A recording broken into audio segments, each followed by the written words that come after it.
Now that we have your screen, now you press and hold. That comes on.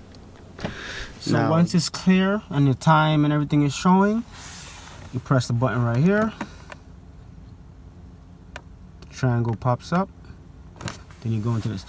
On mine, being that everything is good right now, I don't have to do anything. But if any of these are showing that needs to be reset, you press the BC button, hold it, then the reset option pops up.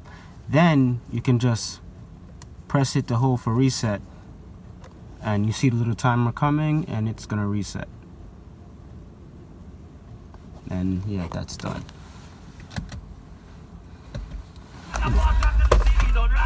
Hold on, stop that. Now to check and make sure, those of you who has the iDrive screen, you could go on the sources,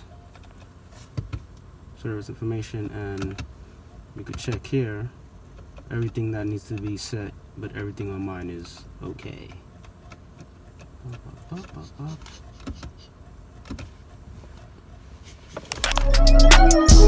Up.